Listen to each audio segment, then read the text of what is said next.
तो hello friends, हमने इससे पहले आपका ये वैदिक सभ्यता और सिंधु घाटी सभ्यता में अंतर देख लिए थे। अगर आप पिछली वीडियो नहीं देखे हैं जाके तो देख लीजिए ताकि आपको समझ में आएगा पूरा। और अभी हम लोग पढ़ेंगे वन लाइनर क्वेश्चन, जो कि बहुत ही इम्पोर्टेंट है एग्ज़ाम के पॉइंट ऑफ व्यू से। तो वन लाइनर क्वेश्चन देखेंगे। उससे पहले आप चैनल को नए हैं तो चैनल को सब्सक्राइब कर दीजिएगा, क्योंकि हमारे ऐसे वीडियो अभी तक हमारा लगता है क्लास 8 या 7 तक हो गया है। तो चलिए शुरू करते हैं बिना किसी देरी के। वन लाइनर क्वेश्चन, चलिए पहला देखिए कि अथर्ववेद में दो संगठनों को प्रजापति की दो पुत्रियों के समान माना गया है। वे संगठन क्या है?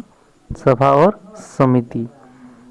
किस ग्रंथ में पंचम वेद के रूप में इतिहास व पुराण की व्याख्या की गई है? पुराण में। लोकप्रिय गायत्री मंत्र का उल्लेख किस वेद में किया गया है? वो है ऋग्वेद।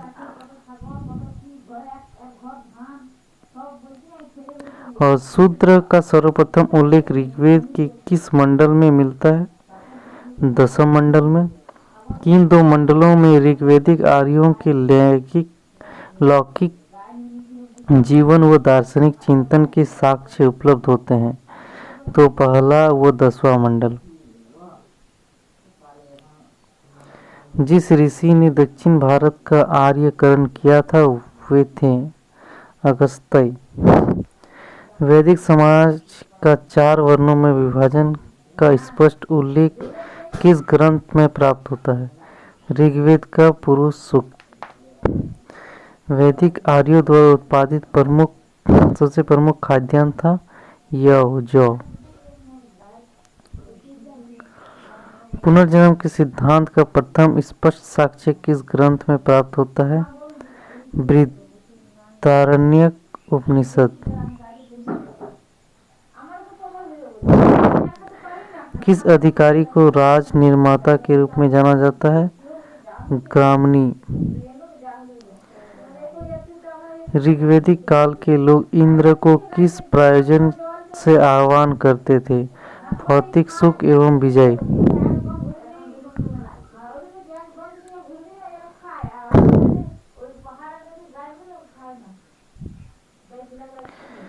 किस वेद पर विद्वानों द्वारा सर्वाधिक भाष्य लिखे गए हैं? यजुर्वेद। वैदिक साहित्य में अथर्ववेद को क्या कहा गया है? ब्रह्मवेद।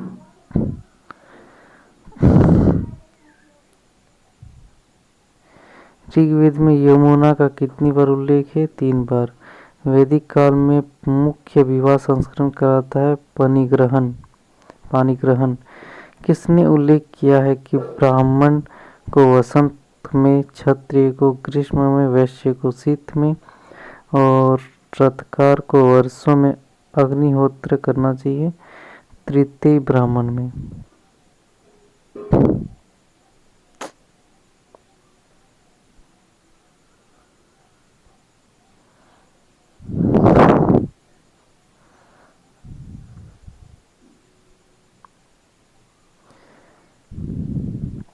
किस विवाह के अंतर्गत कन्या के पिता अथवा उसके संबंधी द्वारा धन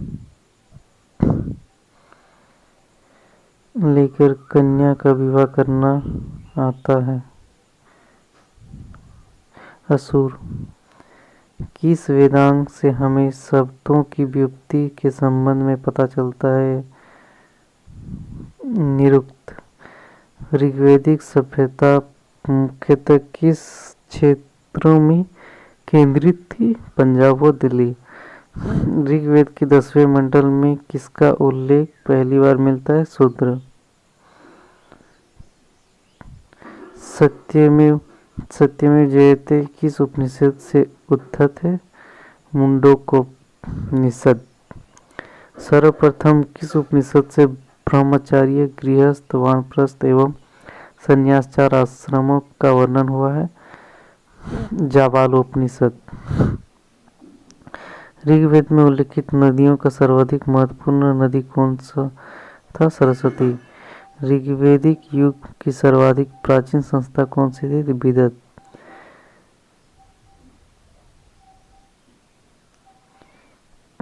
किस वेद की रचना गद्य एवं पद्य दोनों में की गई? यजुर्वेद। किस साहित्य में पहली बार राजसूय अश्वमेध यज्ञों का उल्लेख मिलता है? ब्राह्मण। स्रोत सूत्र से संलग्न सुलभ सूत्र सबसे पुरानी पुस्तक था ज्यामिति की। किसने उत्तरी ध्रुव को आर्यों का मूल निवास स्थान बताया है? बाल गंगाधर तिलक ने।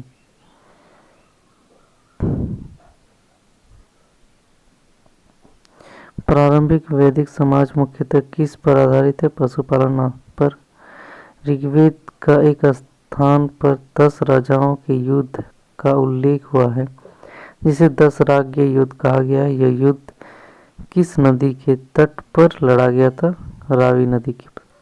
मानसेहरा, शाहबाजगढ़ी, बोगजकोई तथा जूनागढ़ अभिलेखों में से वो है जो ईरान से भारत में आर्यों के आने की सूचना देता है। बोगजकोई।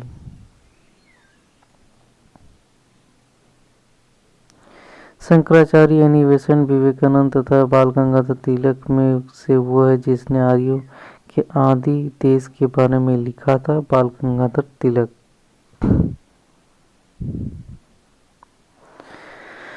पुरुष मेघ का उल्लेख हुआ है शतपथ ब्राह्मण में। शतपथ ब्राह्मण में उल्लिखित राजा विदेर माधव से संबंधित ऋषि थे। ऋषि गौतम राहुगण। गोत्र शब्द का प्रयोग सर्वप्रथम हुआ ऋग्वेद में। गोत्र प्रथा की स्थापना हुई थी उत्तर वैदिक काल में। ऋग्वेद काल में जनता मुख्यतः विश्वास करती थी बलि और कर्मकांड में।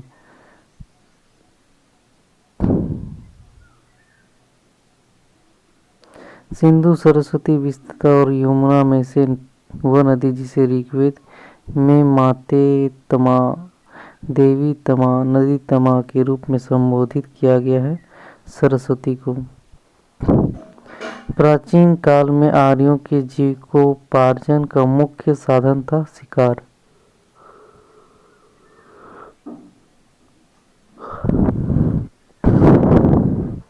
गायत्री मंत्र की रचना की थी विश्वामित्र ने। पुराणों की संख्या 18। श्रीमद् भागवत गीता मौलिक रूप से लिखी गई थी संस्कृत में। महाभारत मूलतः जानी जाती थी जय संहिता के रूप में। हिंदू पौराणिक कथा के अनुसार समुद्र मंथन हेतु जिस सर्प ने रस्सी के रूप में स्वयं को प्रस्तुत किया वो है वासुकी। उपनिषद में ऋग्वेद की मूल लिपि थी ब्राह्मी। वैदिक कर्मकांड में होता का संबंध है ऋग्वेद से। अवेस्ता और ऋग्वेद में समानता है। अवेस्ता संबंधित है ईरान से। अघन्या माना गया है गाय को। ऋग्वैदिक काल के प्रारंभ में महत्वपूर्ण मूल्यवान संपत्ति समझा जाता था गाय को। संस्कारों की संख्या है 16। जीविकोपार्जन हेतु वेद वेदांग पढ़ाने वाला अध्यापक कहलाता था उपाध्याय। वैदिक युग में प्रचलित लोकप्रिय शासन प्रणाली थी वंश परंपरागत राजतंत्र।